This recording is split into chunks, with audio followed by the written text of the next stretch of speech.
Amigas y amigos, bienvenidos a una nueva emisión de su programa Incorruptibles.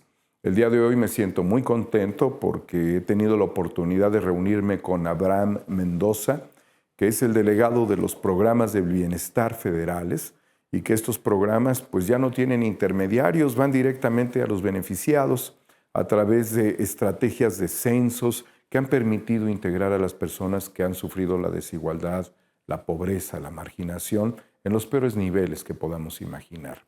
Abraham Mendoza es un médico cirujano, es un hombre de lucha, es un guerrero de la Cuarta Transformación, es un pilar de estos programas pensados por el presidente Andrés Manuel López Obrador y opera cerca de 10,000 millones de pesos anuales que se dan de forma directa a todas las personas que realmente lo necesitan. Para mí estar este día presentándoles la entrevista a Abraham Mendoza significa un éxito dentro del acercamiento con las figuras de la 4T y desde luego reforzar el camino de este proyecto histórico que hoy tiene los programas sociales de la forma en la que nosotros los visualizamos. Entender que estos programas van a evolucionar ya no solamente para que sirvan en la medida de las posibilidades para satisfacer necesidades de consumo. En un futuro serán los modelos de impulso cooperativista que ayudarán a desarrollar trabajo, a desarrollar las nuevas formas de progreso para nuestro país. Agradezco mucho la oportunidad que nos ha dado este personaje a los que les dicen superdelegados, pero yo les llamaría los honorables delegados, los hombres sencillos que conocen de palmo a palmo el sufrimiento, el agobio de las comunidades y de la gente.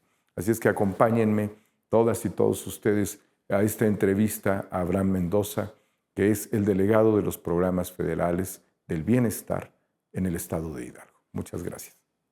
Abraham Mendoza, un político de cepa, nacido en Tula, en una región histórica que es la región tolteca.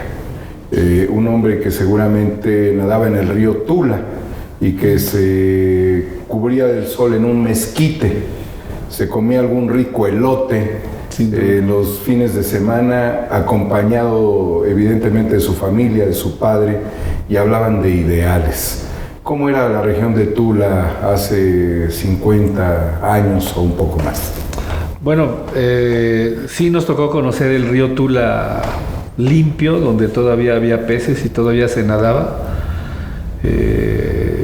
En la década de los 70 llega el Agua Negra y bueno, nos tocó ver también cómo flotaban los peces muertos en esta zona, ¿no? Mis padres, originarios de Real del Monte, Hidalgo, aquí muy cerca de Pachuca, llegaron a la ciudad de Tula y ahí nacimos 4 hermanos. La familia creció con nuestros 2 hermanos menores, un hombre y una mujer, y bueno, todos estudiamos, todos tenemos una carrera universitaria. En ese tiempo todo el mundo estudiaba en Tula, en la primaria Venustiano Carranza, la secundaria en la Tolan y la prepa en la Sarah Robert. Y pues nuestro patio, dijéramos, vivimos en el centro de la ciudad. Nuestro patio fue el jardín municipal, nuestro patio fue el atrio de la catedral y en ese entonces pues las calles que la tranquilidad daba para jugar en ellas, a veces hasta muy tarde. En ese sentido, Abraham, hablar de esto también es hablar del desarrollo laboral y el enfoque comunitario que tuvo la región de Tula, tanto por la parte de las empresas cementeras de la cooperativa Cruz Azul, desde luego la Tolteca, como naturalmente los trabajadores de la refinería, ¿sí? Y otro aspecto pues que también es importante señalar, por el origen prehispánico que de alguna manera se filtra en las comunidades y no se pierde. ¿Cómo es la sociedad de esta región del Valle del Mezquital? Bueno, a ver, es una sociedad donde se dialoga mucho, a veces en demasía, dijéramos, pero se terminan logrando acuerdos. Por otro lado, pues tenemos, como bien comentas, el gran ejemplo del cooperativismo de la Cruz Azul, y por otro lado nos tocó conocer también una empresa cementera propiedad privada, que por cierto, dicho sea de paso, en el caso de Tula, la entonces empresa de Cementos Tolteca, que después adquiere Cemex, Cementos Mexicanos, ya está cerrada, se mantiene la cooperativa La Cruz Azul, y por otro lado se mantiene también mucha población pensando en el gran legado de la cultura tolteca, la procuración, dijéramos, pues del entorno, del medio ambiente. Sin embargo, estamos en una región a donde, además de que se instalan en la década de los 70s Comisión Federal de Electricidad, la refinería Miguel Hidalgo, y llega el Agua Negra, que todos conocemos, pues también existen empresas caleras y cementeras en esta región. Entonces hemos crecido con todas estas influencias, y en el caso de mi familia muy en particular, con mis padres muy activos en cuestiones de carácter social, cultural, deportivo, siempre tratando de hacer algo para convivir con la comunidad de una manera organizada. Y ellos, bueno, tuvieron una militancia política en el entonces Partido Comunista Mexicano, cuando pasa de la etapa de la clandestinidad a lograr el registro.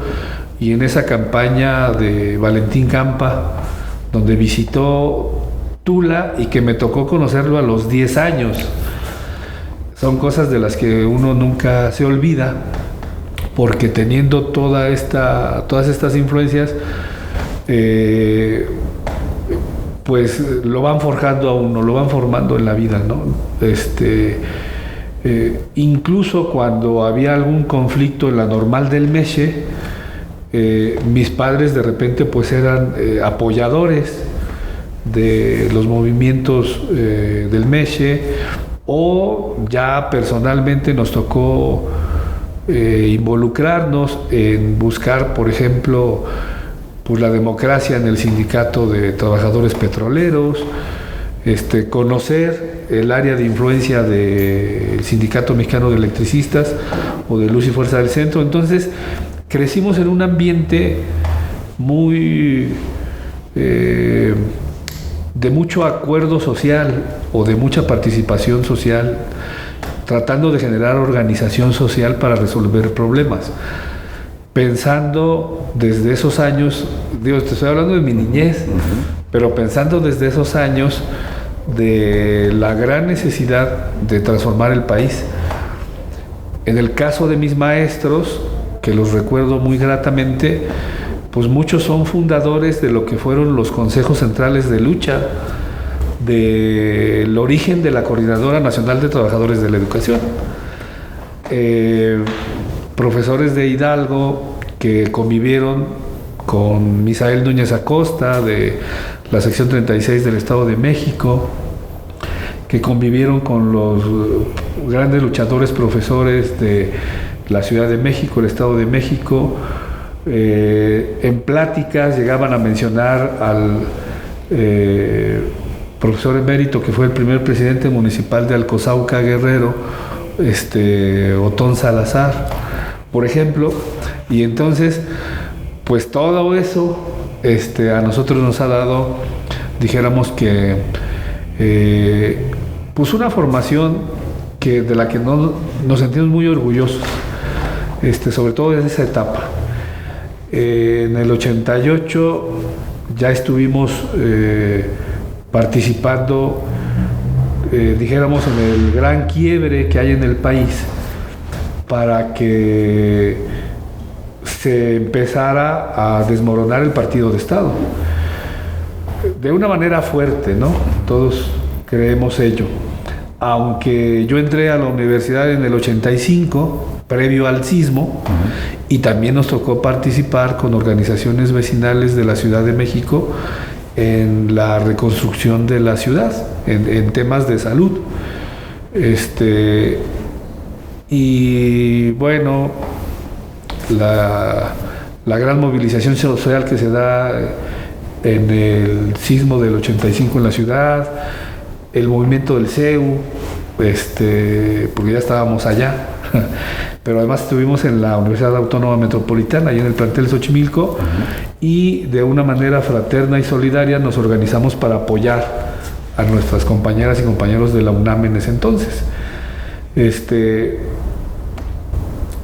Movimientos vecinales, movimientos estudiantiles, y también nos toca en esa época el movimiento magisterial, cuando termina Longitud y entra el gran cambio, ¿no? Entra el al magisterio.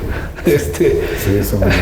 Y entonces, bueno, hemos crecido con todo ello. En Tula en particular,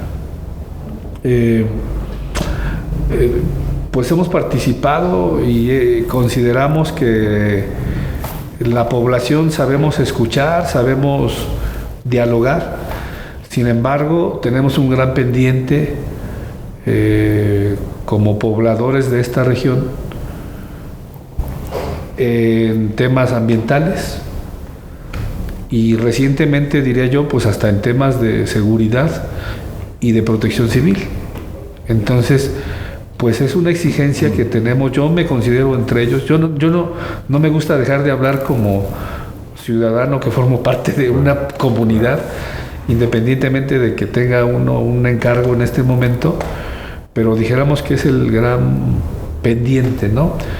Sabemos que Hidalgo es atravesado por muchos kilómetros de ductos y que por ello también ha habido muchos problemas con huachicol y huachigas, pero en la región de Tula en particular, pues este problema también es algo de lo más reciente, dijéramos, ¿no? Entonces, todo eso pues nos hace que tengamos una formación, que conozcamos una realidad y que tengamos una formación que busque transformar esa realidad, porque no nos vamos a quedar tranquilos mientras ello no sea, ¿no? Hablar de comunidad y hablar de estos contrastes cuando ya hay una conciencia política bien formada hacia la universidad y un trabajo de lucha comunitario, tanto en la Ciudad de México y desde luego aquí en Hidalgo, nos hace viajar hacia una reflexión que es ineludible en las circunstancias de Hidalgo: el PRI. Aquí, por más que hubiese cooperativismo, por más que hubiese un movimiento histórico sindical, desde el Sindicato Mexicano de Electricistas, pero en el caso particular y de manera muy precisa, hablando de toda esta fuerza laboral, había un corporativismo en Hidalgo y prácticamente las líneas políticas las ha marcado el PRI, hasta el día de hoy que estoy entrevistando a Abraham Mendoza. Yo no sé mañana, como dice por ahí una canción, ¿verdad?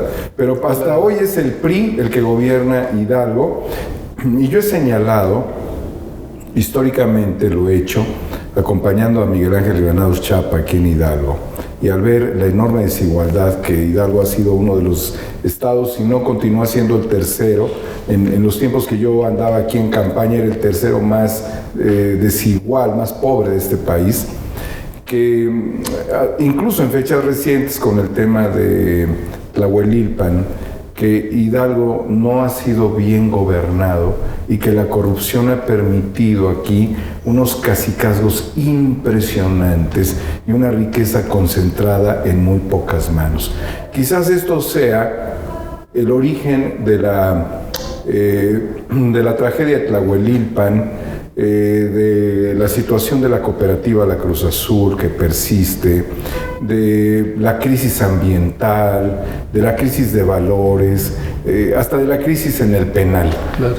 ¿Qué pasa? ¿Por qué tanto PRI en Hidalgo? ¿De qué está hecho el PRI para ser uno de los estados donde pensamos que en Veracruz hasta el siglo XXII iba a seguir el PRI, ¿no? Pero no. Hidalgo continúa en este momento. Otros estados ya han buscado alternancias, pero Hidalgo y el Estado de México concretamente, además de otros, aquí está muy arraigado el PRI. ¿Qué pasa con ello? Bueno, en primer lugar, yo creo que esa malas administraciones lo que han administrado precisamente pues es la pobreza, y producto de ello, si revisamos en dónde el PRI puede tener su voto duro o su potencial, pues sin duda alguna que es en las zonas de mayor pobreza. En este caso yo te quiero decir que, bueno, Hidalgo se caracteriza por todas estas luchas que comentamos, que a mí en lo personal me tocó vivir, pero también tenemos una zona en la región huasteca donde hay comunidades originarias que han luchado todo el tiempo por tener su tierra.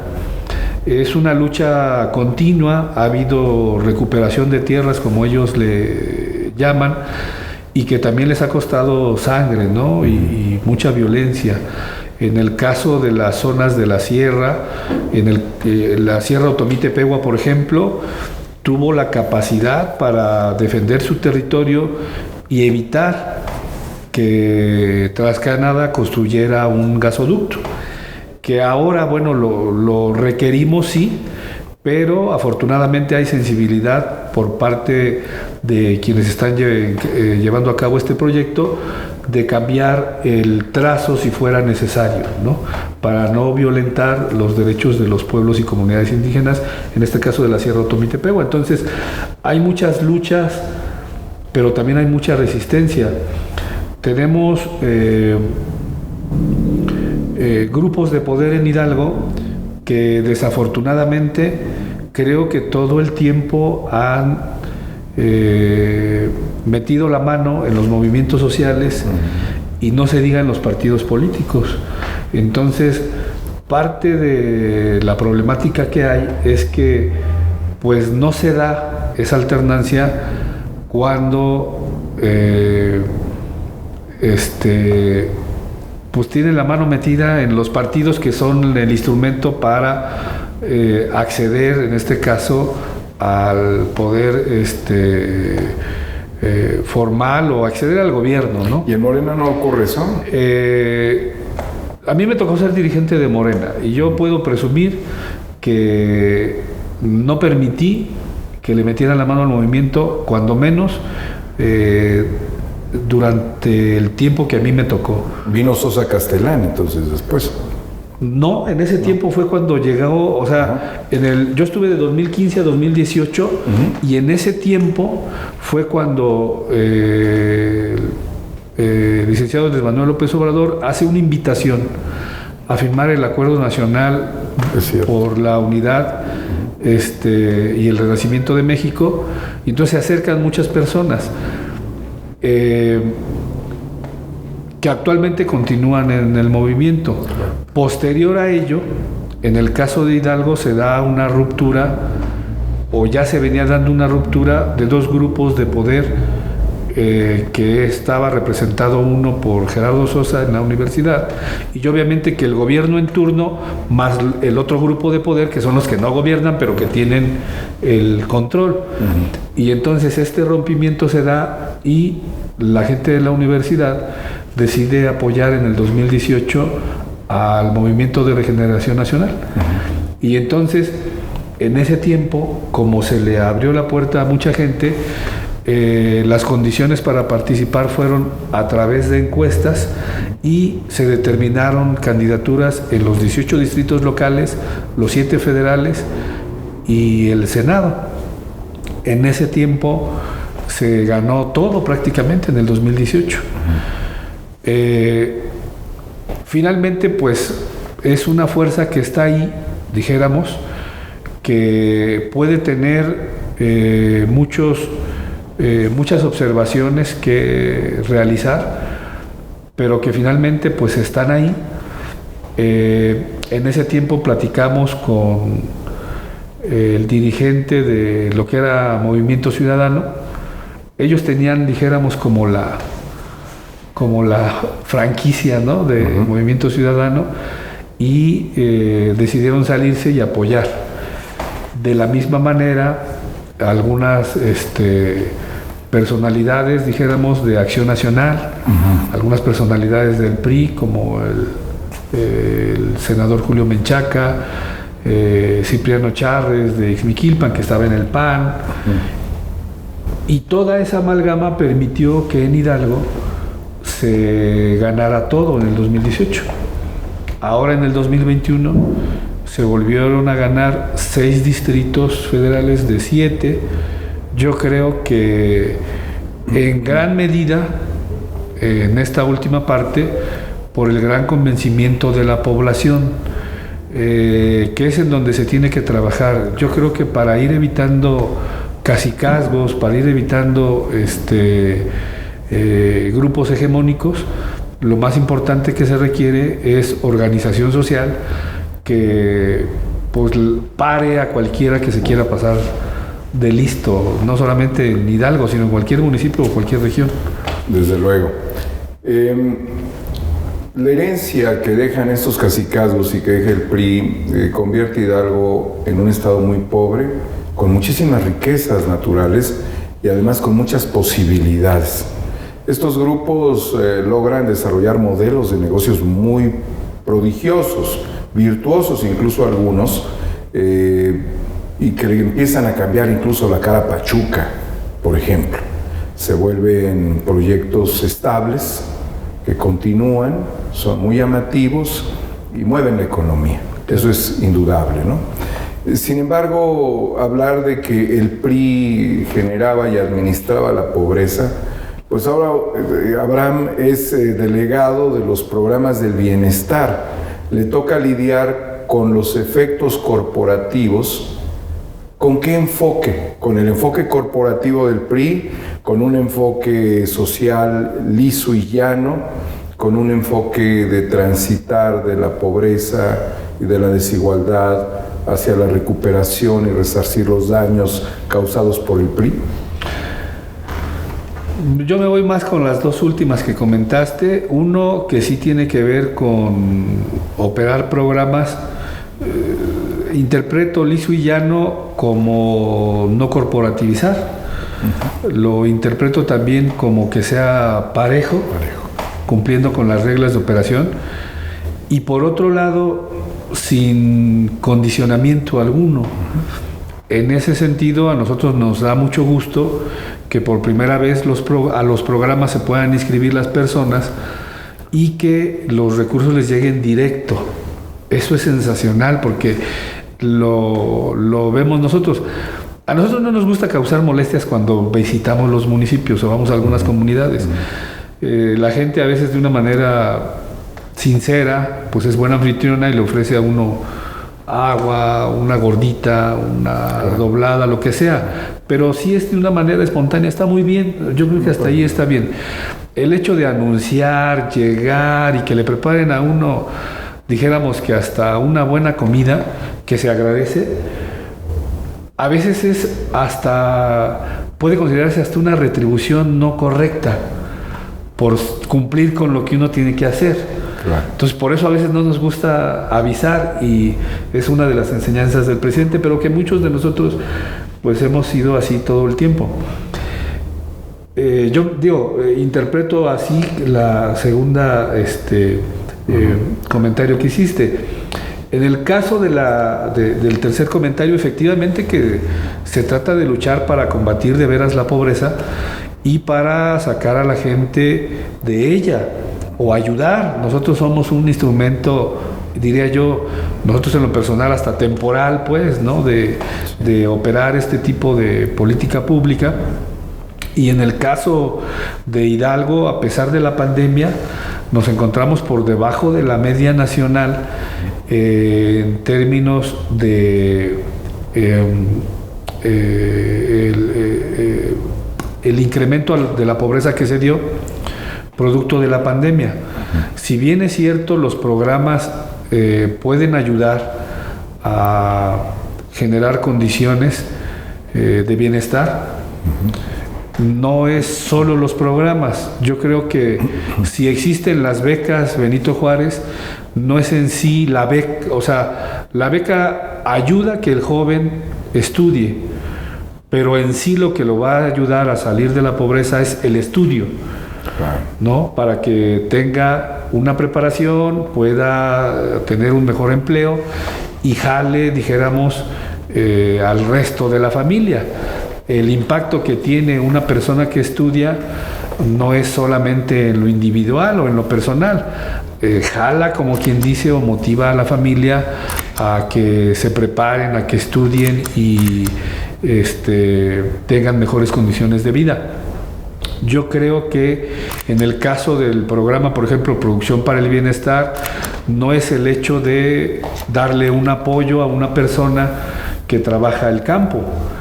Tiene que ver con algo muy superior, que es la soberanía alimentaria, por ejemplo, o garantizar que haya producción de alimentos. Entonces, entendemos los programas sociales de esa forma, ¿verdad? Y entendemos que tiene que haber voluntad en los gobiernos locales, como últimamente se ha hecho el llamado, para concurrir recursos y que se pueda hacer más. Nosotros, en el Censo del Bienestar, detectamos alrededor de 5 millones de personas con discapacidad en el país. Si en este momento tenemos suficiencia presupuestal para atender a 1 millón de personas, quiere decir que hay una parte importante de personas con discapacidad que no han accedido a esta pensión. Entonces, ¿qué se ha solicitado? Pues la concurrencia de recursos de los gobiernos locales. En Hidalgo son más de 52,000 millones de pesos, que bien se podría destinar una parte de ese presupuesto para poder atender a un mayor número de personas con discapacidad. Entonces, esa concurrencia de recursos puede ayudar. Vemos los programas sociales también como, sobre todo los federales, como algo que debe de mejorar la infraestructura educativa, como por ejemplo con el programa de La Escuela es Nuestra, a donde de una manera maravillosa vemos, nos da mucho gusto cuando visitamos alguna escuela y nos damos cuenta que la sociedad o el comité que se hizo de padres y madres de familia compró violines, por ejemplo, para que sus hijas y sus hijos puedan tener en su clase de música un instrumento y nutrir el alma, ¿no? Que es lo que representa ese tipo de cuestiones. Y da una formación más allá de la cuestión educativa. O sea, cuando tú ves eso, dices, bueno, las comunidades saben lo que hace falta. Nos dio mucho gusto también que exista una escuela en el municipio de Ixmiquilpan, en la comunidad de Pueblo Nuevo, a donde el comité de La Escuela es Nuestra decidió rescatar un inmueble que estaba ya muy abandonado, dijéramos, destruido casi, que fue la primera escuela que creó ahí en tiempos del presidente Lázaro Cárdenas, y que era una edificación ahí que cualquiera hubiese dicho, pues ya túmbenla, porque ya tenemos un edificio nuevo, y sin embargo los del comité decidieron recuperar este edificio, porque muchos de los abuelos dijeron, yo estudié ahí, y lo hizo el Tata Lázaro Cárdenas. Entonces, esa recuperación de la historia que se hace a través de los programas sociales nos da cuenta de que la población sabe lo que hace falta, porque se rescata un patrimonio histórico que tiene que ver con identidad, que tiene que ver con valores, y entonces pues la población le dice a uno en lo cotidiano, en este diario caminar, las respuestas o qué es lo que hace falta y qué es lo que hay que hacer. Entonces vemos los programas sociales como eso, claro, como algo que la población debe de tomar en sus manos y pues generar. Yo te quiero decir que, por ejemplo, a mí me da mucho gusto cuando ahora con la pandemia se llegaron a juntar 2 bimestres, me tocó ver matrimonios de adultos mayores que al momento de recibirlo se conmovían al borde de las lágrimas, y me acercaba yo a preguntarles si necesitaban algo, y era porque nunca habían visto más de 10,000 pesos en efectivo juntos. Entonces, quien no se conmueve ante ese tipo de cuestiones, y ya en la broma, a la hora de la plática, les decía yo, bueno, a ver, ya, ¿y qué van a hacer? Y nos daba mucho gusto saber que a través de este programa pues todavía estaban pensando en cuestiones de carácter productivo, y algunos de ellos nos decían: vamos a comprar lechones, vamos a comprar pollos, o un adulto mayor que dijo: con esto me va a alcanzar para pagarle un peón y que me ayude a volver a trabajar la milpa. Entonces yo veo que con los programas sociales está ocurriendo algo más allá, que tenga que ver con el hecho de que reciban presupuesto o recursos públicos o dinero. Claro. Tiene que ver con recuperar la dignidad, ¿sí? Porque siguen siendo productivos, vuelven a trabajar la milpa, o algunos que dicen: con esto le compro a mi nieto una ropa que a lo mejor, si no la tuviera, aunque tenga yo las ganas, nunca lo hubiera podido hacer. La convivencia familiar, aunque sea por este tipo de cuestiones que tiene que ver con tener un recurso, pues se da con los adultos mayores. Entonces, los programas representan bienestar para la población, pero yo reitero, hemos platicado con la población, en primer lugar, de que son un derecho ya plasmado en el artículo 4 de la Constitución, en el caso de las pensiones, y que como derechos los tenemos que defender y los tenemos que pelear, pues, para que no lleguen otra vez a querer quitar estas cosas, ¿no? Ayúdanos a entender, Abraham, ¿cuál es el presupuesto total del Estado? ¿Este presupuesto incluye los programas del bienestar o viene nada más por la línea federal? No. ¿Cuántos son los montos que manejan para el programa del bienestar y qué tanto el gobierno estatal contribuye al modelo del bienestar federal? En este momento el gobierno estatal, dijéramos, no aporta, no concurre presupuesto para aplicar los programas federales en Hidalgo. Se ejerce un presupuesto de alrededor de 10,000 millones de pesos cada año en varios de los programas que te acabo de comentar, y dijéramos que esa dispersión de recursos pues llega directo O sea, son 10,000 millones por parte de los programas federales de bienestar. ¿El presupuesto estatal a cuánto asciende? El presupuesto estatal asciende a más de 50, son 49, 50 mil millones de pesos hasta los años anteriores. Ahora, en esta discusión que están teniendo del presupuesto para aplicar en Hidalgo, están haciendo un ejercicio de un techo de aproximadamente 52 mil millones de pesos. Hemos solicitado ya al Congreso local que pudiera concurrir presupuesto para aplicarse en el programa de la pensión para personas con discapacidad o en el programa de La Escuela es Nuestra, que son los que dijéramos que permiten la concurrencia, y que pues estaríamos a la espera de ver cuál es la respuesta del Congreso local y obviamente la voluntad que se requiere por parte del gobierno en turno, el Ejecutivo estatal, pues el gobernador, para así considerarlo. Sería la primera ocasión en la que pudiese la gente en Hidalgo, digamos, tener una participación de ese proyecto en el enfoque federal. En el caso de los programas que a nosotros nos toca operar, sí. Sabemos que hay concurrencia con agua, por ejemplo, para algunos otros programas,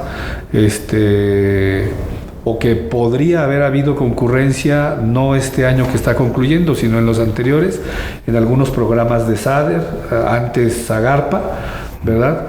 Pero de ahí en fuera, pues no hay, dijéramos, alguna otra concurrencia. En el caso de escuelas de calidad, escuelas al 100, pues eran programas para el mejoramiento de la infraestructura educativa o las condiciones educativas, pero que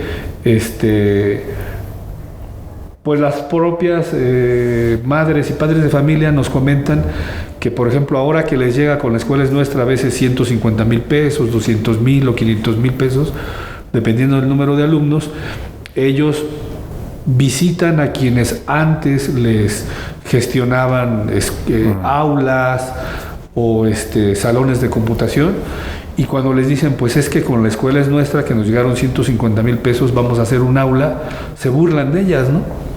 Y sin embargo, a la postre de unos meses, los volvemos a visitar y están muy contentas porque dicen, ¿qué creen? Pues sí hicimos la escuela, o sea, sí hicimos el aula. Entonces se han dado cuenta que con presupuestos menores a lo que antes costaba un aula, pues las están llevando a cabo. Están multiplicando el esfuerzo. Está, sin duda alguna. Eso es dijéramos, lo muy agradable por parte de este programa, porque además genera participación de la población y eso hace que se logren los objetivos. Incluso participan personas de la comunidad, aunque no tengan hijos en las escuelas. ¿Por qué? Porque eso es lo que nosotros como facilitadores de este programa recomendamos a los comités, que busquen la colaboración de otras personas de la localidad, que hagan faenas, que hagan que si alguien tiene material en sus casas que quiera ayudar, pues adelante. Entonces, ¿qué se da con esto? Se da participación social, hay democracia participativa porque ellos definen qué es lo que se hace, eligen a su comité y al mismo tiempo se regenera el tejido social. Claro. Entonces, de eso se trata y es la forma en la que nosotros vemos el bienestar y es lo que queremos en esta cuarta transformación.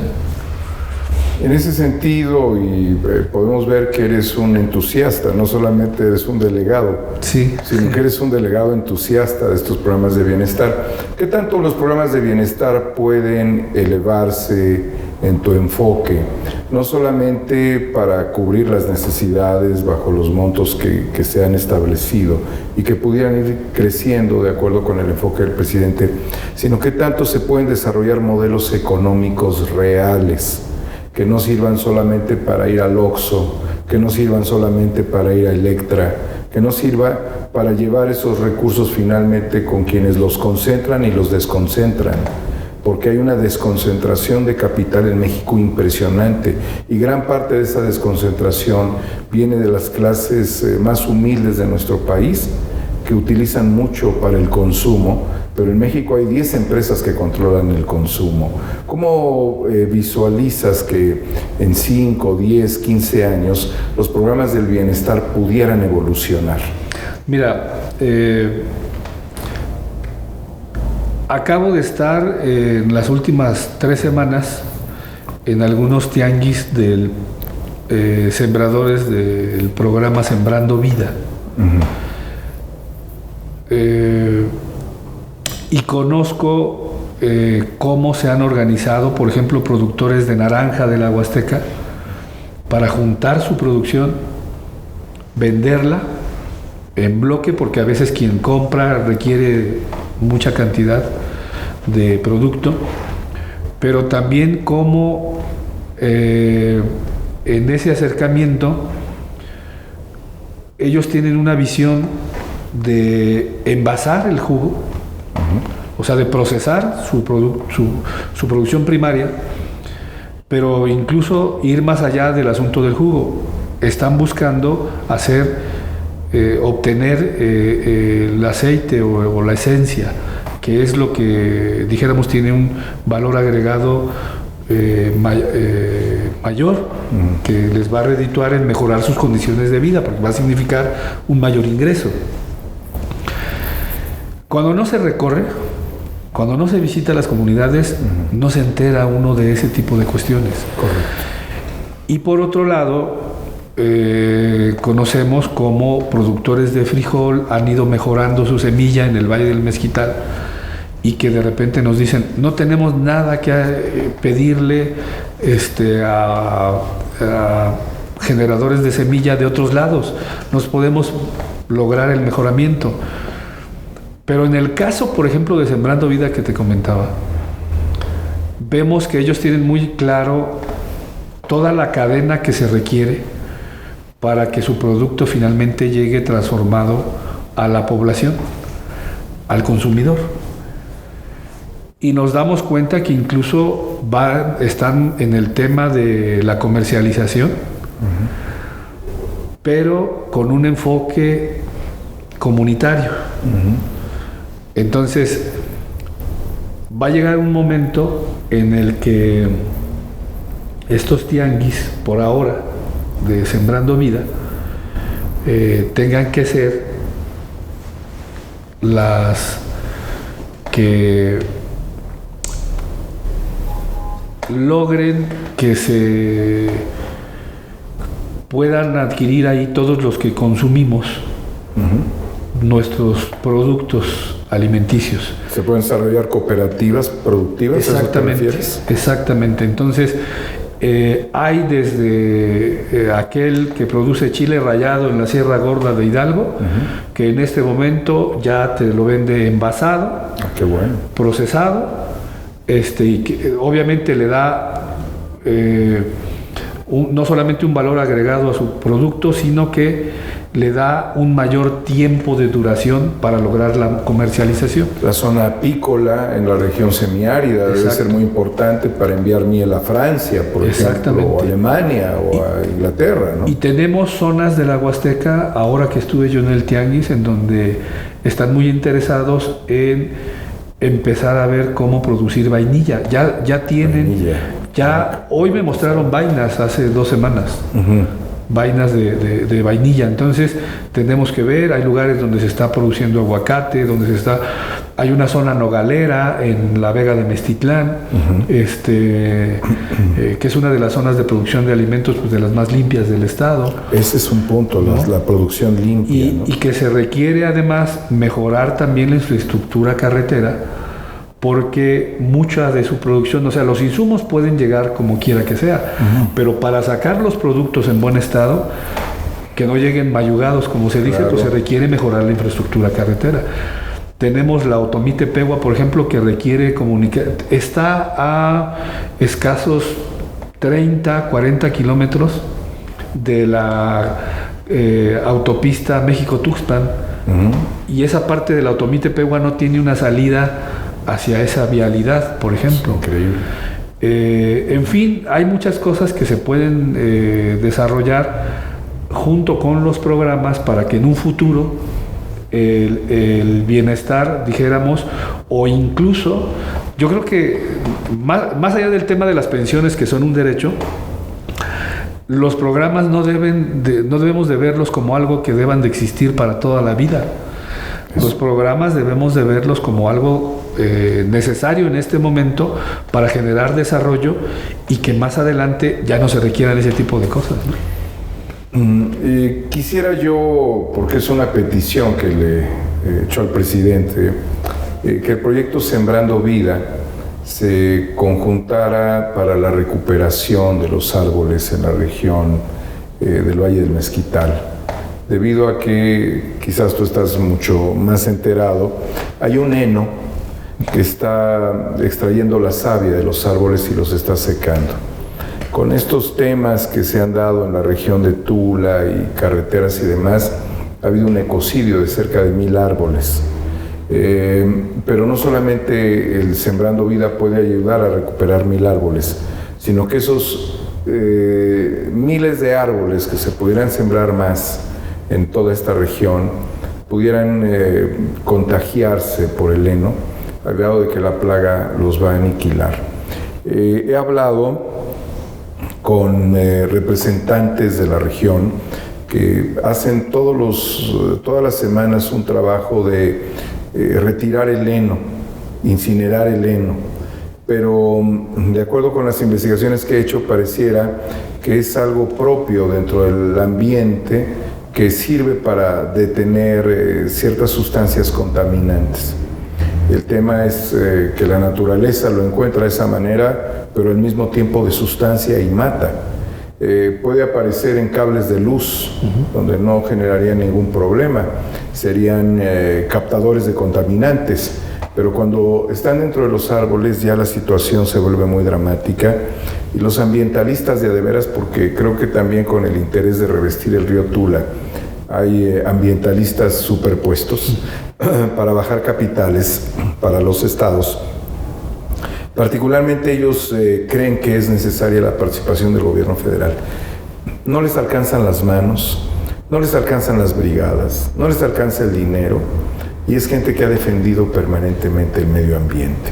¿Qué posibilidades hay desde tu posición, Abraham, de intervenir para conocer los riesgos? Porque se le ha expuesto a CONAFOR y pareciera que no toman cartas en el asunto. Se requiere que los sembradores también hagan una recuperación ambiental limpiando los árboles. ¿Es posible a través de ti contribuir a esto? Sí, hemos platicado con el responsable en el estado de Sembrando Vida y con muchas de las comunidades de aprendizaje campesino al respecto. Y sobre el heno motita, porque le hemos preguntado también a investigadores de Chapingo que nos han visitado por acá. En primer lugar, bueno, lo que se sabe pues es que es un parásito, ¿verdad?, que efectivamente le pega a algunos árboles en algunas regiones en particular, pero que está invadiendo pues otras zonas. Lo que nos han referido es que se requieren muchas cosas, aparte de seguir limitando, controlando, que no es lo correcto, diría yo, disminuyendo toda la degradación ambiental, sobre todo de algunas regiones, como es la región de Tula y el Valle del Mezquital, porque es donde más está proliferando. Lo que nos comentan también es que hay un problema con los nutrientes que pierde también la tierra, y en ese sentido, o sea, lo que queremos es, junto con los investigadores académicos de Chapingo y algunas otras instituciones, conocer con precisión la historia natural, dijéramos, de este heno, el heno motita, para ver en dónde intervenir de la mejor forma y erradicarlo, limitarlo, controlarlo. Sembrando Vida, ¿qué nos ha planteado? Ellos producen bioles, le llaman, o producen sustancias que pueden ayudar a nutrir los suelos. Entonces, lo que nos han dicho es que en algunos lugares donde no exista Sembrando Vida, ellos podrían ayudar con esta producción de bioles que se generan en las biofábricas e ir más allá del territorio que ellos están atendiendo.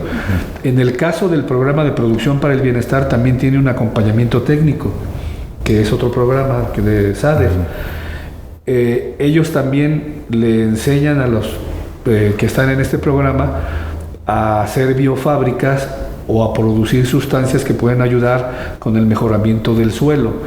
Si los árboles están con los nutrientes que requieren de una manera correcta del suelo, pueden resistir más y mejor cualquier eventualidad, incluyendo al heno motita. Eso nos lo han más o menos platicado, aunque la urgencia es que se retire de una manera manual. En este momento es lo que sabemos también. Conocemos y reconocemos a muchas mujeres de la región de Tula y muchas personas que están en esa tarea, y cuando los vemos pues encontramos todos sus brazos rasguñados por las espinas, porque sobre todo están atacando los mezquites y los huizaches, sí, entre otros árboles, que las mismas ramas pues de por sí ya los lastiman cuando retiran esto. Pero dijéramos que sí hay voluntad por parte de los sembradores de ayudar. Yo lo que creo es que debemos de reconocer muy bien el problema, tener mucha claridad para saber cómo atacarlo, ¿no? Bueno, yo creo que ese es un capítulo importante, porque hasta donde sé, la región del Valle del Mezquital, la parte de Tula, sería una de las regiones más contaminadas, sí, en el mundo. Así es. Creo que ustedes están frente a una cuestión inédita que se puede ver en China. Tuvo que cerrar esta semana fábricas por la contaminación excesiva. Las enfermedades en Bangladesh son muy grandes porque los niños están expuestos a contaminación directa y hacen trabajo laboral como cualquier adulto, y realmente el curtido de las pieles, las calidades del agua son de lo peor. En ese sentido, yo también quisiera reflexionar sobre, no sé si son 14 escuelas las que se encuentran específicamente sobre el río Tula. Vamos a subir, súbela mientras hago la pregunta. Sí, gracias, tocayo. Sí, sobre la región de Tula, del río Tula, y las escuelas que están en los bordes del río, en los límites, en donde realmente la contaminación ha llegado a un nivel de condición irrespirable. Hay en este momento análisis jurídicos de darle personalidad jurídica a los ríos en distintas regiones del mundo, lo cual lleva a muchas lagunas dentro todavía del sistema judicial mexicano. Pero creo que ha sido el peor trato que se le puede dar al río Tula, el peor trato que se le puede dar a los habitantes de esta región, el peor trato a los habitantes, a las nuevas generaciones, el túnel emisor Oriente. Creo que era una gran obra, pero que la ingeniería ha terminado por transferir la responsabilidad a quienes no lo merecen. Yo necesito de ti, Abraham, no una reflexión política, sino una reflexión humana y consciente de qué vamos a hacer con esto. Yo he hecho programas sobre el tema del túnel emisor. Me conmovió la situación de que están ahogados en las excretas de la Ciudad de México en esta región. Sabemos que hay 3 distritos de riego también, pero si ya no puede respirar la gente. Tú eres médico, desde aquí le mando un saludo al doctor Ondarza, neurocirujano, que trabaja el proyecto de salud universal en Cuarta República, además defensor del derecho humano a la salud, la neurocisticercosis. Sí, creo que estamos prácticamente en una situación en donde o se frena esto. Tenemos un autódromo en la Ciudad de México que sirve para que los carros den 70 vueltas o 100. Y no tenemos allí un lugar de captación de agua pluvial. Las plantas de tratamiento de agua son insuficientes para la región de Hidalgo. Y la verdad es de que los gobiernos, tanto de Osorio Chong, desde luego el gobierno federal de Felipe Calderón, y en ese momento le correspondía el gobierno a Marcelo Ebrard, hubo un consenso para hacer este túnel emisor, y ustedes están pagando las peores consecuencias ambientales. Tú hablabas hace un rato de que veías las cosas desde el punto de vista ciudadano. Yo creo que no se puede ya vivir en estos lugares. Claro. Pues efectivamente es muy complicado cuando te enteras que hijas o hijos de los vecinos de los municipios de esta región del Valle del Mezquital, en algunas ocasiones les detectan exceso de arsénico en la sangre, ¿verdad? O exceso de plomo, y cuando no puedes correlacionar, porque esa es la parte a veces en la que se pueden a veces lavar las manos, ¿no? Cualquiera decir, bueno, pues demuéstramelo, ¿no? Pero no hay, dijéramos, que más que iniciar este cambio en la región para también cuidar el río, o sea, seguir siendo muy exigentes, porque cada quien tiene que tratar la porción de agua que le toca, ¿no? O sea, la Ciudad de México, el Estado de México, las industrias que están en el Valle de México, porque todo a fin de cuentas pues llega a la región del Valle del Mezquital, sí, pues son corresponsables, y en nuestro caso, los que somos vecinos de la zona, pues también hacer lo mismo. No nos serviría de mucho que llegara dijéramos que tratara el agua y que nosotros acá no la tratáramos, la que sí, vertimos sí, al mismo río. Y yo creo que ahí a veces cuando dimensionamos el tamaño de lo que queremos hacer, yo creo que hay quienes pudieran decir, ay, pues es mucho. Pues sí es mucho, pero entre más nos tardemos en empezar, más difícil va a ser. Uh-huh. Entonces, yo siento que el gobierno federal tiene que, pues, hacer su parte. Uh-huh. El gobierno de la Ciudad de México, el gobierno del Estado de México, el gobierno del Estado de Hidalgo, porque el río continúa aguas abajo, y obviamente que, pues, esta ocasión también ya se notaron algunas cosas en la presa de Zimapán, y el río continúa y afecta a una parte de San Luis Potosí y luego de Veracruz. Entonces yo creo que todos tenemos que ir pensando cómo recuperarlo. Sin embargo, yo creo que sí tiene que abordarse de muchas aristas. A ver, llevamos más de 40 años, más de 50 años, que esas aguas residuales están utilizándose en el Valle del Mezquital.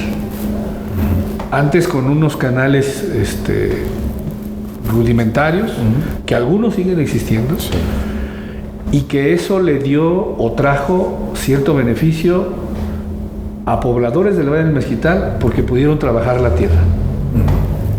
Hace un rato tuvimos una reunión con usuarios, un consejo de usuarios de las aguas residuales, de los que son no transferidos, de los módulos de riego no transferidos, y ellos, por ejemplo, plantean que la planta tratadora que existe en este momento les está quitando la materia orgánica que les ha ayudado a hacer producir su tierra. Entonces, o sea, quieren el agua directa. Se debe de tratar el agua, ellos así lo plantean, pero hay que darles alternativas para que sigan produciendo. O sea, el volumen de agua da para que siga llegando el agua e hidrate el crecimiento de una planta. Pero el agua, como llega, el agua negra, trae, no solamente es el volumen hídrico, es los nutrientes que trae. O sea, toda la porción orgánica. Sí, claro. Y entonces, yo creo que se tienen que buscar alternativas para que sigan manteniendo una producción, pero ya con agua tratada. O sea, tendríamos que pensar en fertilizantes, claro, tendríamos que pensar en biofábricas para que sigan teniendo esa nutrición que la tierra necesita y sus productos. No decaiga el rendimiento. Se requieren muchos foros. Sí. Se requiere mucho consenso también. Y hay una grave preocupación de que en tiempos electorales estén interesados, sobre todo los gobiernos estatal y algunos municipales, en obtener 16,000 millones para el revestimiento del río. Y muchos ambientalistas dicen que esa no es la solución, porque implicaría también deforestar la región, matar cerca de 9,000 árboles para poner un revestimiento de concreto.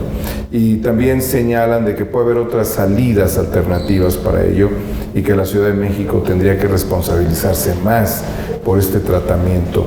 ¿Cómo pudiéramos lograr estos acuerdos, estos foros? ¿Qué tanto? Porque debo de decirlo de la forma más práctica.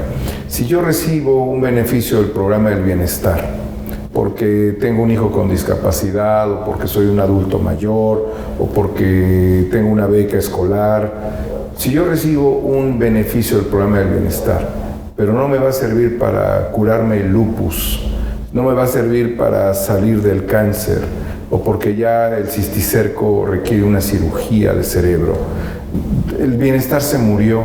Entonces no es ni paliativo siquiera el programa del bienestar. O sea, me voy a morir en el medio de una situación de alta contaminación y degradación.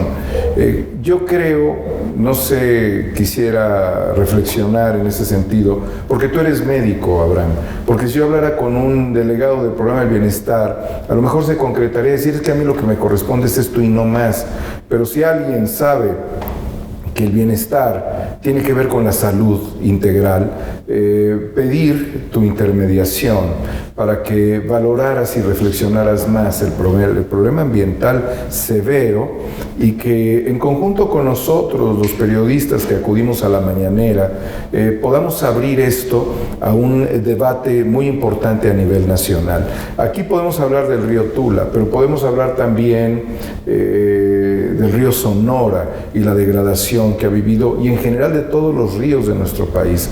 Podemos hablar del heno Motita en Tula, pero podemos hablar del heno también en otras regiones, que a lo mejor el viento es más próspero, es más fuerte, más intenso en algunas otras regiones, y la humedad pudiese cambiar el patrón del parásito, pero regiones de Coatzacoalcos, de Pajaritos, tendrían altísimos niveles de contaminación, Minatitlán, Cozoleacaque, y hablamos de la refinería aquí, pero también Dos Bocas. En fin, es un problema integral que tiene que ver con el bienestar. ¿Qué tanto puedes tú adquirir un compromiso social de cara al pueblo de Hidalgo, de ir más a profundidad sobre el bienestar y la salud integral de la población? Claro, mira, a ver, en primer lugar comentarte que lo voy a seguir peleando como habitante de esta región, independientemente de dónde esté. Sí. Y por otro lado, a veces se hacen proyectos como cuando se dice una mentira, se tiene que decir otra para soportar la primera, y otra y otra y otra. Te pongo un ejemplo, en Zimapán, que es una zona era minera, tuvieron un problema grave de arsénico en el agua para uso doméstico. La solución que encontraron fue llevar el agua desde Taxquillo. A lo mejor para un asunto urgente, o para atenderlo a corto plazo, pues está bien, se tiene que resolver. Pero aquí de lo que se trata, porque hablamos de cuestiones de sustentabilidad, hablamos pues dijéramos, aunque suene exagerado, del futuro de la humanidad. Es eso. ¿No? Es eso. O sea, para algunos puede sonar exagerado, pues no puedes pensar en cuestiones paliativas de corto plazo. Entonces, lo ideal es, en primer lugar, el diagnóstico completo, que seguramente ya se tiene, y empezar a ver cómo sanear el río desde que vayan tratando el agua en los diferentes afluentes del río, que hagamos lo propio nosotros, pero también que se recupere el suelo por más de 50 años de estar regando con ese tipo de aguas. Y que eso ha hecho que en algunos casos los pozos que se tienen para el uso doméstico estén excedidos en plomo, mercurio, arsénico. Entonces, es como que atender todo de una manera muy integral. Pues la solución para muchos a corto plazo es, bueno, se cancela ese pozo y pues lo sustituimos, perforamos otro que no tenga esos excesos, ¿no? Pues solucionanse el problema a corto plazo, pero... Es depredación per se. ¿No? Entonces, yo creo que en el país hace falta también mucho la discusión sobre quién es el primer productor de sustancias contaminantes, para que ese industrial o ese productor de contaminantes sea el que sea responsable de a dónde se va a terminar disponiendo ese contaminante. La responsabilidad. ¿No? Entonces, digo, por ejemplo, si una empresa envasa en PET su líquido que le reditúa en una ganancia, pues esa empresa tiene que hacerse responsable de ese producto que está contaminando. Y en la actualidad en nuestro país no existe esa responsabilidad. No le devolvemos a la naturaleza nada. Fíjate, Abraham, que la cooperativa Cruz Azul está detentada por personas que están fuera de la legalidad. Eso es absolutamente real. Y que se han cambiado justamente la forma de producción a un nivel de producción más degradante, porque ya no tienen los mismos controles que había cuando el director de la planta Wilfrido Arroyo Reynoso tenía su responsabilidad. Él no puede operar la planta porque también lo debo de decir, esta región está ocupada por el crimen organizado. ¿Sí? A este nivel de degradación ha llegado Hidalgo.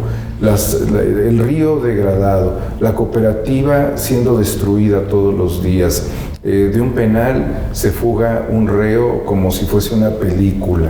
¿Sí? El primer impacto histórico de la Cuarta Transformación no fueron los programas de bienestar, fue Tlahuelilpan la explosión. Qué difícil se ha complicado la situación, qué difícil va a ser gobernar también Hidalgo. Reflexionando en ese sentido contigo, creo que es necesario tener una experiencia como la que tú estás alcanzando para tener una visión de futuro. Si no hay esto, y si soy cantante y quiero participar en un proceso electoral, ya valí para pura sombrilla, ¿no? Si un cantante llega y quiere gobernar un estado complicado, con diferencias idiosincrásicas, con problemas históricos, ambientales, sociales, culturales, con resistencias económicas muy poderosas y con rezagos, solamente alguien que pueda comprender a profundidad. Y en ese sentido quería reflexionar contigo, ¿qué tanto te ha aportado la Cuarta Transformación a ti, independientemente de todas tus militancias? ¿Y cómo fue que el presidente te dio el beneficio de ser un delegado federal? Bueno, yo creo que en primer lugar, pues cada uno tenemos nuestra historia de vida. A veces uno piensa que alguien no lo conoce a uno, pero sí. Y por otro lado, ¿te creías ignorado en alguna etapa de tu vida? Cotidiano, no necesariamente ignorado, simplemente que no lo conocieran en lo particular. Ya, correcto. No, yo creo que, a ver, gran parte de lo que va a ayudar a solucionar muchos problemas, en eso coincido, es el tema de la organización social. Totalmente. O sea, obviamente que sí es muy importante, es sustancial combatir la corrupción, ¿sí? Pero sí se combate la corrupción, sí se genera transparencia, sí está muy bien el tema de austeridad, porque es terrible las extravagancias en las que todavía algunos siguen viviendo y no han comprendido que ya los ciudadanos queremos otra cosa. Pero también de la mano la organización social. O sea, cuando los pueblos nos organizamos, yo creo que es más difícil que nos engañen y es más difícil que nos pues que violen nuestros derechos, ¿no? Sí, claro. Que violen nuestros derechos. Entonces, ahorita a mí lo que me ha dado esto es darme cuenta de que el cambio de mentalidad sí se está llevando a cabo. La población sí está cambiando, sí quiere participar y me he dado, o sea, desde hace años yo me percaté de algo muy interesante. Muchos jóvenes, sin necesidad de un adoctrinamiento, porque en la izquierda, bueno, también yo creo que también en la derecha, pensamos que a los jóvenes, a los niños hay que adoctrinarlos para que ideológicamente sean de izquierda o de derecha, cosas así. No, desde hace tiempo yo me percaté que en nuestro país los jóvenes empezaron a ser de repente animalistas, empezaron a ser ambientalistas, empezaron a ser defensores de la diversidad.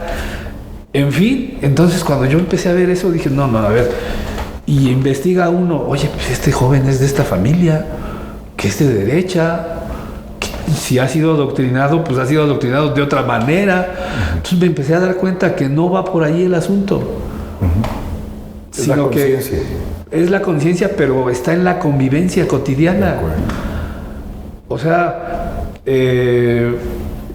puede haber un joven de una familia de derecha, ultraconservadora, que a lo mejor convive cotidianamente con quien, sin necesidad de inducir algo, su conciencia le dice esto es lo correcto y termina siendo de izquierda en una familia de ultraderecha. O termina siendo una persona que dice, a ver, a mí no me gustan los toros, a mí no me gustan los gallos, a mí no me gusta que se burlen de mis amigas o de mis amigos por su forma de vestir, por su preferencia. Y se va uno dando cuenta en el tipo de música que también se genera en el país. Entonces, yo he tenido oportunidad de estar, por ejemplo, en el Vive Latino en algunas ocasiones, y cuando escucho las canciones... Ya te quiero hacer ahí una presa, en el Foro Sol. Cuando escucha uno algunas de esas canciones que se interpretan ahí, o en algunos otros foros, ¿no? Dice uno, bueno, no cabe duda que estamos cambiando. Sí. ¿Producto de qué? Pues producto de que hay resistencia. Y en este momento, dijéramos, pues hay también libertad para expresarse. Claro. Entonces, yo creo que lo primero que se tiene que hacer, en el caso muy particular del Estado de Hidalgo, es no negar la realidad que vivimos. Y a veces las autoridades niegan la autoridad en la que vivimos. O sea, si lo que acaba de ocurrir la semana pasada de liberar a un reo de una manera, pues, bastante organizada, hollywoodense, y si a mí me dicen que eso no es crimen organizado y que en Hidalgo no hay crimen organizado, pues yo no lo creo, ¿no? Si a mí me dicen que no existe crimen organizado con el robo de hidrocarburo, cuando a veces vemos cómo han crecido fortunas al amparo de ese poder o de esas influencias, ¿a quién queremos engañar, no? Tienes huachicol de gas, huachicol de gasolina, sí. Bueno, ya está huachicol de cemento, también hay huachicol.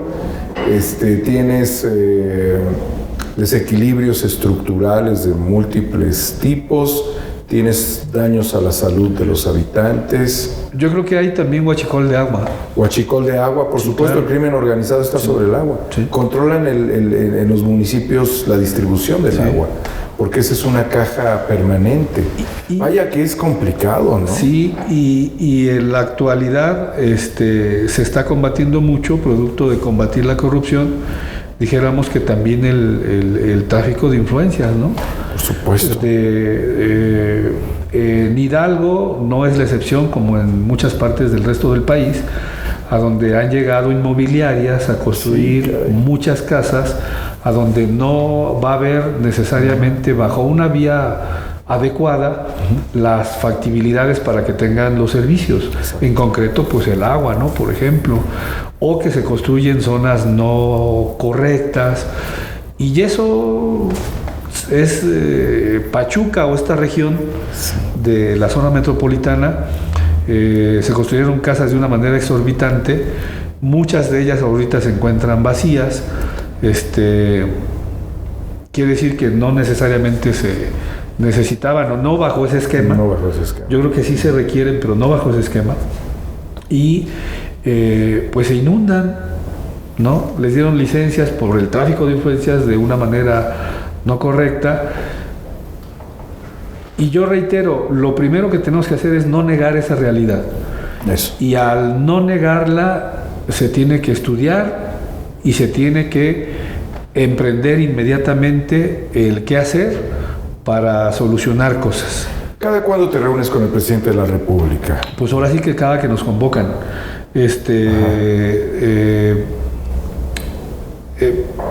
Pues ¿qué serán? Como cada 3 meses. Correcto. 4 o 5 veces al año.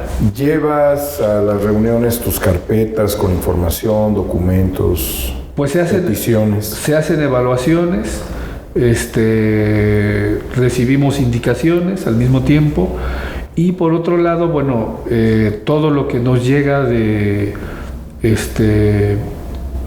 demanda de la población, lo hacemos llegar a la dependencia respectiva, y cuando un documento va dirigido al presidente de la República, lo hacemos llegar a Palacio Nacional. Palacio Nacional. Entiendo yo tu responsabilidad institucional, Abraham. Entiendo también que los momentos llaman a seguir trabajando en el objetivo que se ha centrado en el ámbito federal, que creo que es de lo más importante. Yo quisiera, pues, cuando menos informar a la sociedad que tú tienes aspiraciones políticas, que eso quede en un registro, más allá de lo que pueda llegar a suceder. Mi pregunta es muy sencilla. ¿Lo harías bien? Sí, sin duda. Reitero, conocemos la problemática y sabemos cómo atenderla. La población te lo dice. ¿Lo harías mejor que el actual? Yo creo que no es complicado. ¿No es complicado hacerlo? No es complicado superar lo anterior. Sí. Yo reitero que... Es de terror lo que hemos visto aquí. Podrían, de verdad, yo creo que los gobernadores que hemos tenido últimamente en el estado de Hidalgo, pues que les tocó vivir la época de neoliberal, pudieron haber hecho muchísimo más. Sí.